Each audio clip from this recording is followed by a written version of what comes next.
the only Roman emperor who fought in the Gladiator Games. The Roman Empire has long been remembered for its grandeur, its power, and its complex political and social structures. Among its many emperors, there was one who stood out for his unorthodox behavior and sheer audacity, Emperor Commodus. Unlike his predecessors, Commodus did not confine himself to the political intrigues of the imperial court or the battlefields of foreign conquests. Instead, he made an extraordinary and controversial decision to participate in the Gladiator Games, a move that shocked the Roman elite and captivated the masses. Commodus ascended to the throne in 180 CE following the death of his father, the renowned emperor Marcus Aurelius. His reign marked a stark departure from the philosophical and disciplined rule of his father. Commodus, who was born in 161 CE, had always displayed a taste for extravagance and self-indulgence. As emperor, he viewed himself as a divine figure, even believing he was the reincarnation of Hercules, the mythological hero known for his immense strength and courage. This delusion would shape much of his rule, including his foray into the gladiatorial arena. The gladiatorial games were a cornerstone of Roman entertainment, drawing thousands of spectators to amphitheaters such as the Colosseum. These bloody contests featured trained fighters, often slaves or prisoners of war, battling each other or wild animals to the death. For an emperor to enter the arena was unheard of, as it was considered beneath the dignity of the ruler of the known world. Yet Commodus was no ordinary emperor. Obsessed with his image and desperate to display his supposed divinity and martial prowess, he regularly participated in these spectacles. Commodus's involvement in the Gladiator Games was not without controversy. On the one hand, his appearances thrilled the Roman populace. The sight of the emperor, adorned in a lion's skin and wielding a club reminiscent of Hercules, brought an unparalleled level of excitement to the games.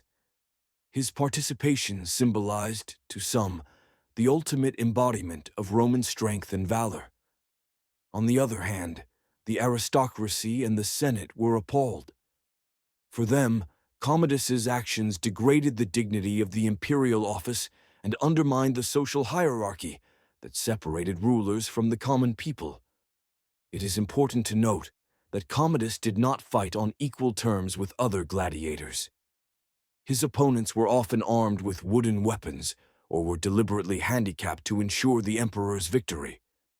These staged combats, while entertaining to the crowd, highlighted the theatrical nature of his participation.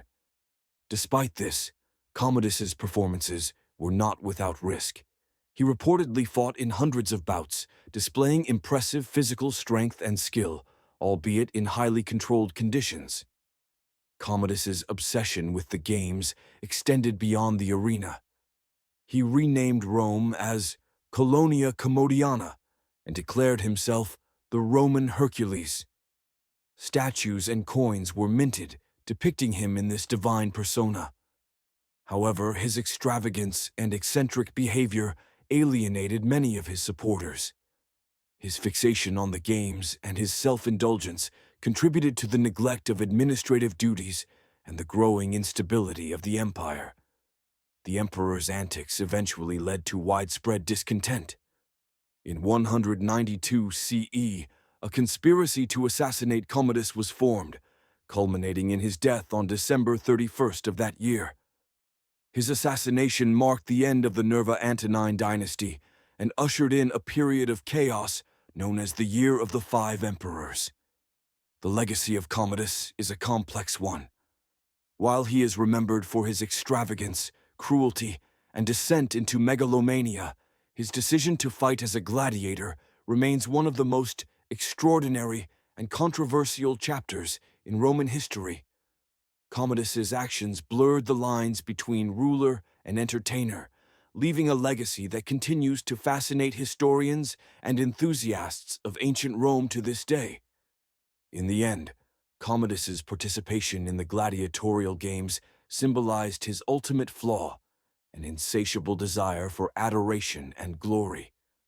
Though he may have seen himself as a living god, his life and reign serve as a cautionary tale of the dangers of unchecked power and hubris.